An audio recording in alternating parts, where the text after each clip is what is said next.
Dozens, if not hundreds of WWE wrestlers, after being brought into the company and released for one reason or another, go on to return later on down the line. Then there are those who ended up in Vince McMahon's bad books so many times that they were seemingly fired every other month, only for all to be forgiven because they were talented. But who are the most fired WWE talents of all time? Let's find out together. I'm James, and this is ListMania Wrestling.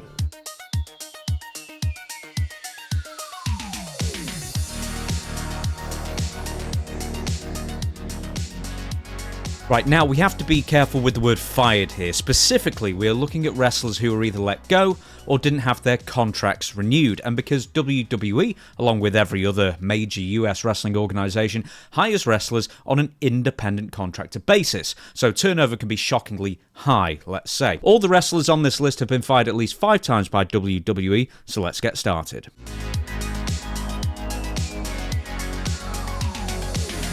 Dustin Rhodes is one of the very few performers who got started in the 1980s and still to this day puts on high-level performances. He is one of the most travelled wrestlers of the modern era and also one of the most fired. Initially, Dustin had a brief spell with the WWE, tagging with his father Dusty Rhodes against Ted DiBiase and Virgil. Dusty hung up the polka dots in early 1991 to attempt to revive wrestling in Florida and took Dustin with him. Not a firing in this instance, yet Dustin has still managed to leave the company involuntarily 5 times after this. Number 1, and over 4 years after Vince McMahon followed through on his promise to steal Dustin back and make Rhodes a star one day, the freaky Goldust character would debut on WWF television, along with his real-life wife Terry Runnels, aka Marlena. A wonderful act, despite costing the WWF sponsorship money in the process because of all the controversy. Dustin's character flip-flopped between bizarre extremes and then sort of toned down and muted depending on the month. By Dustin's own admission, substance abuse issues were ruling his life, and he was unhappy with his placement on the card. Even though this time he was technically quitting, Dustin looked to be getting fired anyway because he was becoming an issue for the office and he didn't have long left in the company anyway. Number 2, and Dustin spent the remainder of the Monday Night Wars in WCW before returning to the WWF, soon to be renamed WWE, at the beginning of 2002. He would last 2 years and become a far more comedic character, where he'd do these numerous skits with Booker T and then somehow develop Tourette syndrome after an electrocution angle. One thing that didn't change though was Dustin's addiction issues, which along with being booked as an expendable character, saw WWE opt to not renew his 2-year contract at the end of 2003. And number 3, once again, Dustin was given another chance and re-signed on October the 31st, 2005. But this time he didn't even last a year, as he was released in June of 2006 for no showing and appearance. Now, you'd be hard-pressed to have noticed that Goldust had disappeared yet again, though, as he was rarely used outside of WWE Raw's B-show, WWE Heat. Number 4, and Goldust's 4th run in the WWE would be pivotal in Dustin's recovery, as WWE sprang for his rehab, and unlike most who actually do rehab, Dustin actually stuck to sobriety. After a disturbingly overweight Dustin had been working in TNA in a black bin bag for all intents and purposes, the new slim, trim and nimble Goldust was a breath of fresh air in WWE. Not that Goldust did anything really major during this run, but he was on television a lot working with younger talent, and then after suffering a shoulder injury, Dustin was transitioned into working as a backstage producer to further help advise the next generation. And then Goldust was released on May 6th, 2012 because Titus O'Neil and Darren Young gave Yoshi Tatsu a double team move that Dustin had suggested. Tatsu nearly landed on his head, but Dustin got the blame and was shown the door. And number 5, Dustin, or more specifically Goldust, was brought back to the WWE a little over 6 months later to once again make a surprise return in a Royal Rumble match. Now, this last WWE run was a little more memorable than, quite frankly, several of the other runs, as Dustin would team with his real-life half-brother Cody Rhodes, feud with The Shield, win the WWE tag titles, and then inspire the much-maligned character change of Cody Rhodes' Stardust. Goldust's final WWE run was much longer than most people probably remember, with another tag team stint, this time with R-Truth as the Golden Truth, proving to be another highlight. In April 2019, Dustin's WWE contract expired, and both parties didn't come to an agreement. Whether this constitutes a firing or not, or a release or whatever, that's debatable, as Dustin would claim he was granted a release. Dustin would so find gainful employment with the burgeoning All Elite Wrestling promotion, and that is the company he works for to this day as of 2025.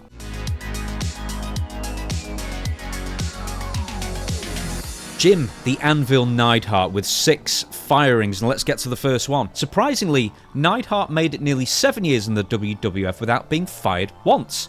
Especially surprising as a US air hostess had accused him of punching her all the way back in 1987. Vince McMahon felt that Neidhart was being victimized for being a famous pro wrestler and bankrolled his successful legal suit against US Air, eventually winning $380,000 thanks to his lawyer and future Senator Rick Santorum in 1991.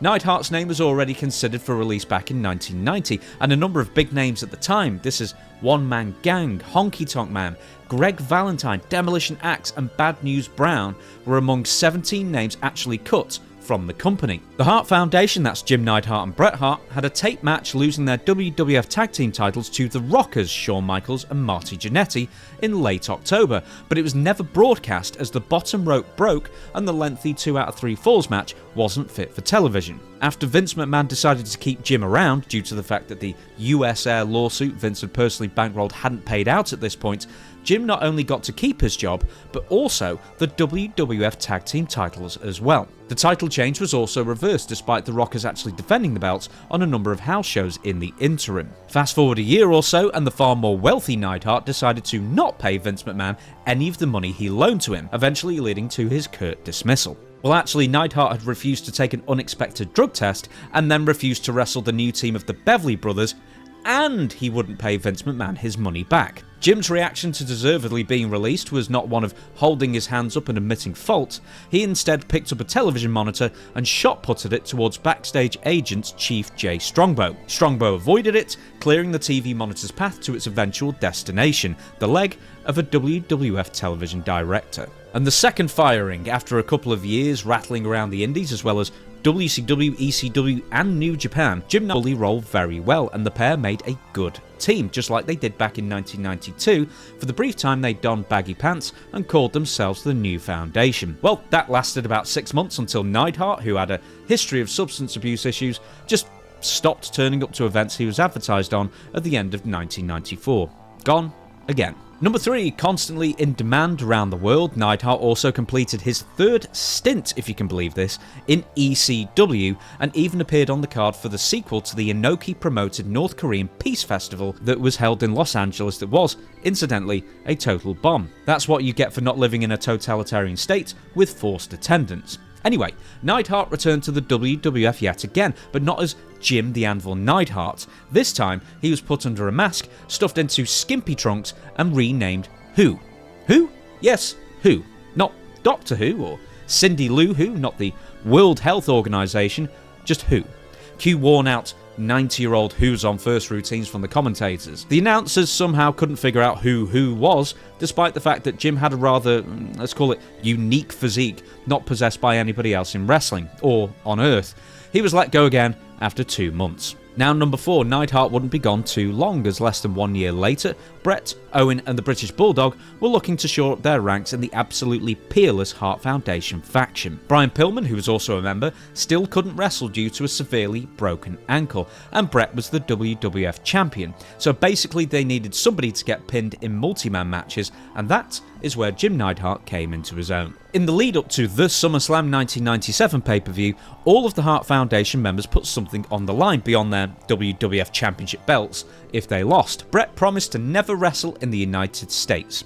Owen promised to kiss Steve Austin's bot-bot, Bulldog promised to eat dog food, Brian Pillman said he'd wear a dress, and Neidhart promised he'd shave off his trademark devil's goatee if any Hart Foundation members lost. Well, Brian Pillman lost and he had to wear a dress, but instead of a goatee-less Jim appearing alongside his family, Neidhart was released before SummerSlam even took place, and that portion of the storyline was completely forgotten. That's because Jim had signed an agreement with the far less prestigious Ultimate Championship Wrestling some months earlier, and they were enacting their legal right to have Jim on their shows, or at least remove Jim from WWF television until the contractual dispute was dealt with. Number 5, and Jim did return to the WWF TV shows a couple of months later, but remember, this was 1997 and the Montreal Screwjob was afoot. Bret left. Bulldog bought his way out of his contract and left. Owen Hart stayed, but not without protestation, and Brian Pillman died the month before. Jim Neidhart actually was in a decent position, as he wasn't exactly signed to a concrete deal with the WWF, and he'd actually been offered a contract from both the WWF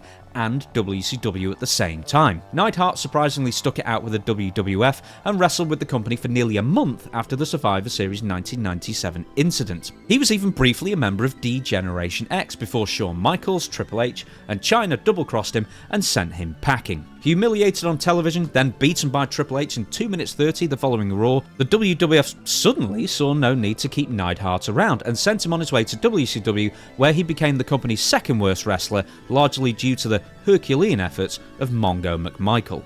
But number 6 is afoot, and that's not where it ends. Jim Neidhart secretly returned to the WWF in 1999. Jim wouldn't appear on screen, but was brought on as a trainer of wrestlers, or something anyway. Following the death of Owen Hart, courtesy of gross negligence by stunt coordinators, some of the Hart family sided with Owen's widow Martha. Others inexplicably sided with Vince McMahon for the apparent reason of getting a job with the WWF. Jim and his wife Ellie were McMahon boosters, and not surprisingly, Neidhart got the trainer gig. A role, it should be said, he was wholly unqualified for. After a suitably short amount of time after the WWF settled the lawsuit with Martha, Jim was let go from the WWF for the final time.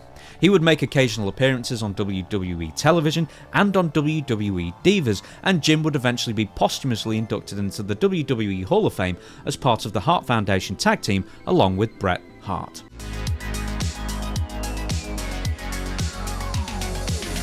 The Iron Sheik, and it might be 7, but we just don't know, because there's been a joke in wrestling forever about how many times the Iron Sheik has been fired. Now, there may have been a number of times Sheik was let go, only for Vince McMahon to bring him back after Sheik pled for his job. We unfortunately don't have the evidence to back up those claims, so we will simply discuss the times that the Iron Sheik absolutely was fired from the WWF and why.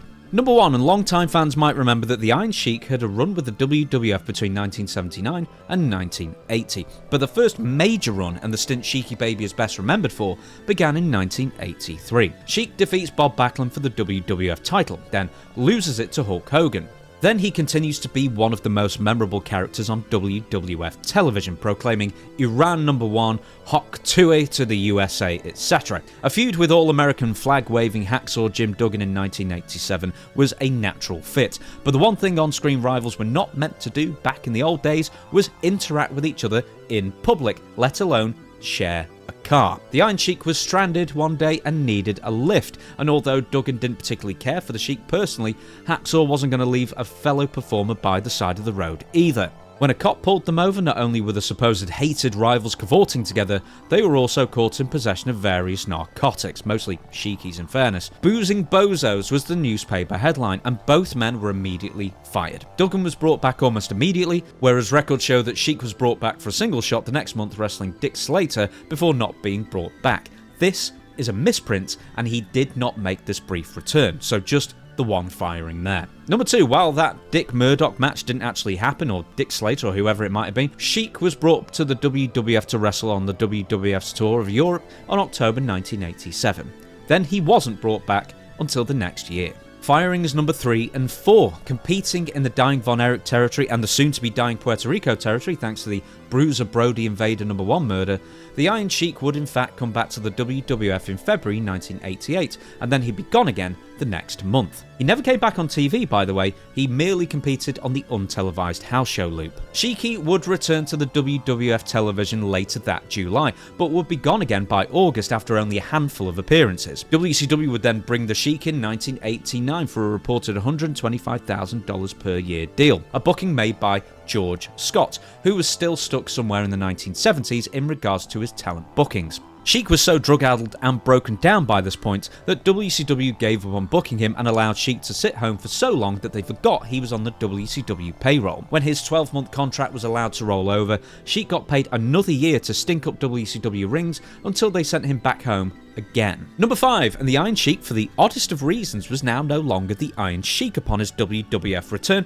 but now Colonel Mustafa, from an undetermined Middle Eastern country who supported the American turncoat and Iraqi sympathizer Sergeant Slaughter. Kind of hard to believe actually that the WWF went full force with what was such a controversial character change, not least because Iran and Iraq have hated each other for centuries. Mustafa predictably was horrible in the ring and barely mobile, and now with a huge belly that not even the modern miracle of spandex could contain. The former Iron Sheik bumbled his way through matches until the May of 1992. Thanks to pressure from the federal government, Vince McMahon and the WWF were cracking down on all illicit substances in the WWF locker room. The Iron Sheik, a committed drug addict, that's a theme that's going through these firings, was on borrowed time, but he simply could not do without a little bit of the gimmick, his term for whatever drugs he was taking at the time. So going through customs for a Canadian tour, the Iron Sheik, not wanting to get caught with like a brick of cocaine, stuffed it in the hoodie of Berserker John Nord while they were both waiting to be patted down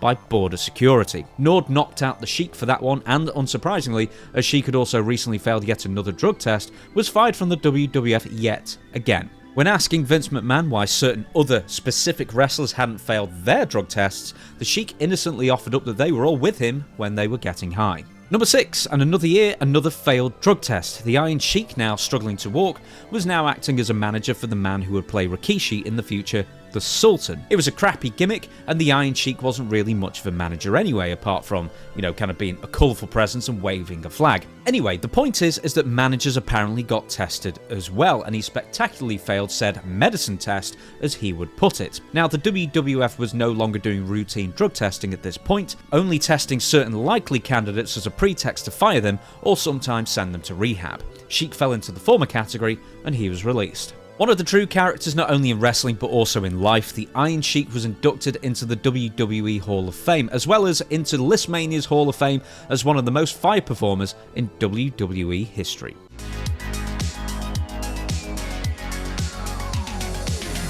We are going to do our best to interpret the comings and goings, more specifically, of Roddy Piper with this one, because as one of the greatest workers of all time, that might well have extended into the answers he gave in interviews as well. But the answer here is Piper could have been released from the WWE up to 8 times, or even more times we just don't know about. And number 1, Roddy Piper actually started wrestling in 1969 at the tender age of 15 years old, having to hold his own with some of the toughest wrestlers to ever live. It actually took until 1979 for Piper to make it to the WWF, as it would be known until a name change later that year to the WWF. After becoming a star in the Portland and Los Angeles territories, Roddy Piper finally received a shot at the big time. For some reason, the WWF guys didn't take too kindly to Piper's presence, and as a cruel joke, they stuffed Roddy Piper's bagpipes, the instrument he would legitimately play on occasion for audiences, with toilet paper. The bagpipes would make no noise. Roddy was humiliated,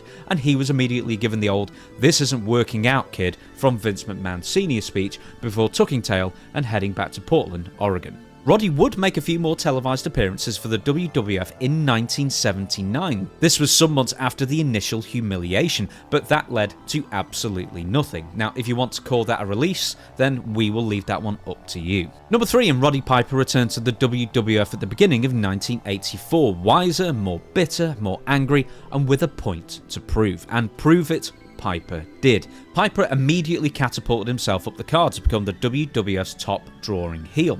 He was also Hulk Hogan's first mega money opponent, part of the main events of the very first WrestleMania in history, and more in a glittering 3-year run during the WWF's 1980s golden era. Piper retired in 1987, well, you know what I mean, retired, to do movies, including what Stevie Richards would term the greatest documentary to ever be made, They Live. Roddy returned to the WWF a little over 2 years later when he found living at home just too hard to adjust to after a life institutionalized on the road. Piper would work full-time for nearly 3 more years until WrestleMania 8 in 1992. Despite filming several episodes of his revolutionary Piper's Pick talk show style segments with Steve Lombardi of all people, as well as Shawn Michaels post-WrestleMania 8, none of them aired on WWF television. Why? Well, nobody quite knows. What is known is that Piper was gone again, sans a brief appearance playing the bagpipes and an unannounced appearance at SummerSlam 1992. That would be the same pay-per-view that obviously Hulk Hogan main evented, of course. Number 4, and Roddy would return to the WWF in 1994 at WrestleMania 10 for a guest referee spot, and then mostly via remote talk pieces filmed on a handheld camera and shipped to Stamford, Connecticut for airing.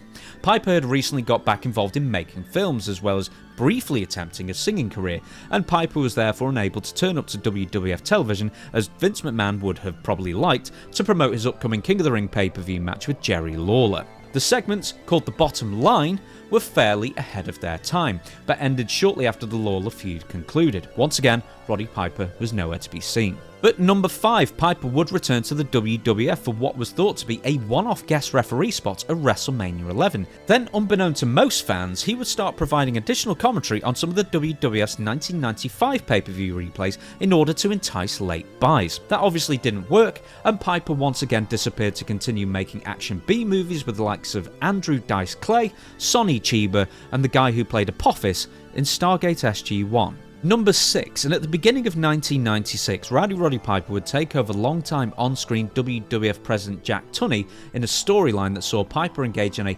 backlot brawl with Goldust at WrestleMania 12. Then Piper was gone from television again, just coming back in January and then disappearing at the end of March, presumably to go film more B-movies. Now at this point you might be thinking that Piper's film career was taking off, and therefore he had, no time for wrestling, I guess. The problem with that theory is that Piper then signed with WCW shortly after making a WWF-sponsored appearance in Toronto just weeks earlier. Clearly Piper and McMahon couldn't come to some sort of agreement, which for the purposes of this list and this video, we are going to include as a release. Number 7, and 4 years in WCW saw Piper's last days as a physically, at least cosmetically, in shape performer, despite the fact that he could barely move due to double hip replacement surgery. Piper and WCW parted ways in 2000, and Roddy returned to the WWF at WrestleMania 19 in 2003, just to attack his old nemesis, Hulk Hogan. Piper and his new protege, Sean O'Haire, would spend a couple of months trying to unmask Mr. America, who was, of course, Hulk Hogan, before Roddy Piper did the worst thing imaginable. He gave an interview to HBO's Bryant Gumbel and was honest. Piper talked about how he was upset so many of his contemporaries were dying young due to the rigours of the road, that wrestling promoters should shoulder some of the responsibility for creating an atmosphere of overwork and tough conditions that saw so many performers turn to various substances to cope, and that he still struggled with addiction to that very day. Vince McMahon fired Roddy from the WWE immediately instead of, actually doing anything to help.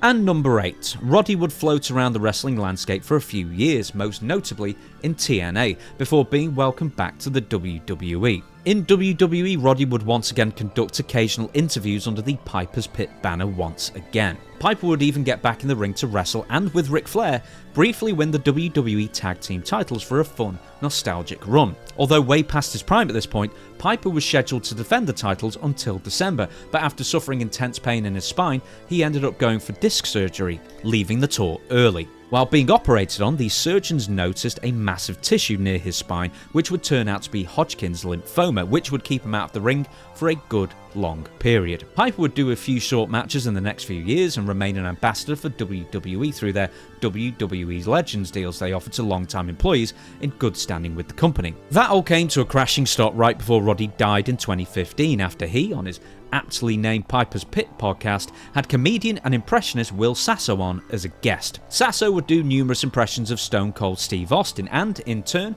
Austin proved he had little sense of humour over Sasso's mocking of him, especially as Roddy Piper had advertised the real Steve Austin for the show as a guest. It's believed that Austin got Podcast One, the podcast network both of their shows were hosted by, to pull the episode. Shortly thereafter, WWE supposedly pulled Piper's Legends deal. There's speculation to this day whether Austin got Piper's show pulled from Podcast One entirely, or Piper left before he could be fired or heavily censored. Piper died weeks after the incident, and Austin has not publicly addressed the issue beyond a short statement at the time. A sad end to one of the all-time greats.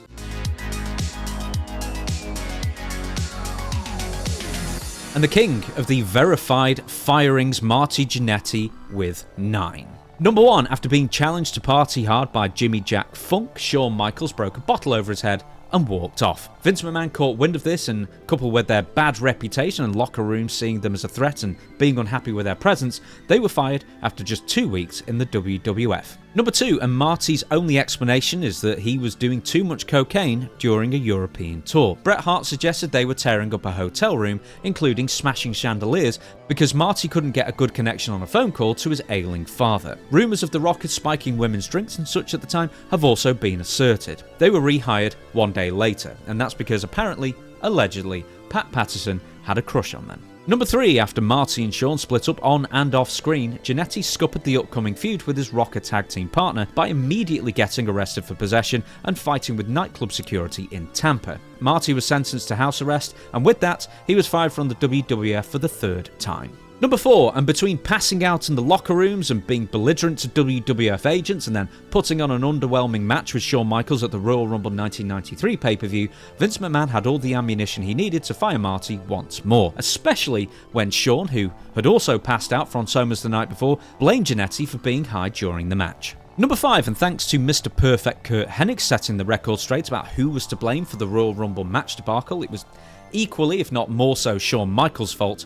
Jannetty returned to the WWF, and then he won the Intercontinental and Tag Team titles, and then he was fired in February 1994 after getting into a fight at a hotel in Germany during a European tour because, guess what? The phone call to his dad back in the US kept cutting out. To this day, the scourge of phone connection-related hotel brawls continue unabated. Number 6, back in his most diminished role yet, Marty would be used to job to newer WWF prospects, and then he would be shunted further down the card to tag with Al Snow as a goofball reimagining of the Rockers called The New Rockers. Marty hurt his ankle and wouldn't stop complaining about his role as a paid loser, and was let go at the end of 1996. Number 7, an emotional rift temporarily healed, Marty Jannetty, courtesy of Shawn Michaels, was brought back to the WWE to be part of his WrestleMania feud with Kurt Angle. A solid match with Angle led to Jannetty getting signed up once again, only for Marty to get arrested for a DUI while waiting to be brought back to WWE television and was subsequently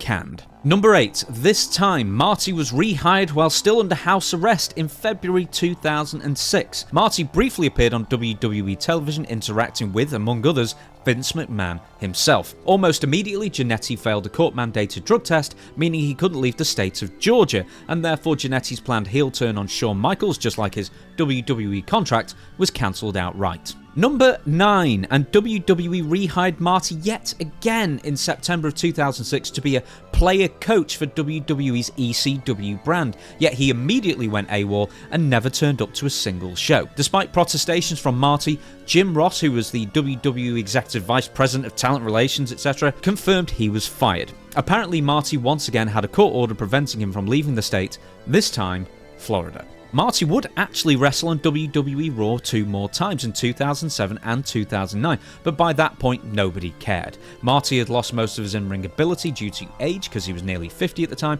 injury of course, and poor lifestyle choices. The cat with 9 lives had finally run out, and that is the story of Marty Jannetty's firings from WWE.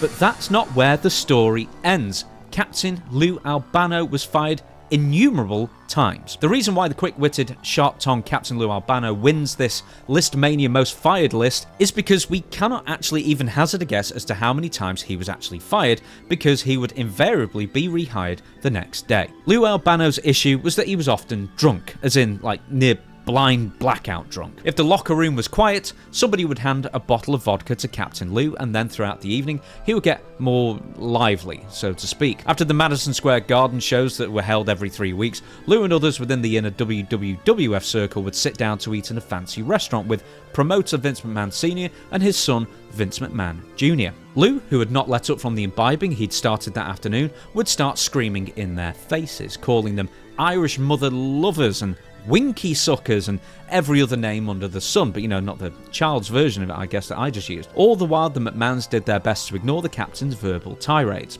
Lou would invariably be fired for his conduct, only for a contrite captain to be rehired shortly thereafter. McMahon Sr. didn't seem to mind having Albano around, but McMahon Jr. apparently had other ideas. When Vince Jr. would purchase the WWF from his ailing father back in 1982, he was asked to keep around some of the old faces, the employees who would remain loyal to the company, and that's exactly what the son did for a while. So of the verifiable firings, number 1, Captain Lou actually lasted another 4 years, if you can believe that, after Vince Jr. had bought the company, which is exceptional considering that Sr. had died just 1 year after the purchase, and Jr. had nobody to continue keeping the promises to. In later years, Lou would give up drinking, and in the words of his former charge, Greg Valentine, wasn't funny anymore. That being said, as the lore goes, Captain Lou had once again picked up a bottle, got drunk backstage, and enraged Vince McMahon Jr. one time too many. It was then suddenly announced that the captain was retiring. It was for all intents and purposes a forced retirement, but at least he was given a dignified send-off from the WWF. In the last couple of years, he finally turned babyface after 2 decades as a heel, and then Albano managed the likes of the US Express and the British Bulldogs before being allowed to retire with a win over the Dream Team and luscious Johnny V. And number 2, Captain Lou would return to the WWF in 1994 to manage the newly babyface turned head shrinkers in a relatively short-lived relationship before Lou would be relegated to the occasional special guest appearance. This was during a time when the WWF was experiencing serious financial losses, but his dismissal from the WWF could have been anything from money to Lou's advancing age. But we're counting it anyway because, it's our list. And that's it, the most fired WWE wrestlers of all time. Hope you enjoyed it. Please like, comment and subscribe to help this channel grow. There will be more parts to this WWE's most fired coming up thing in the future, so please tune in for those and we'll see you for the next episode.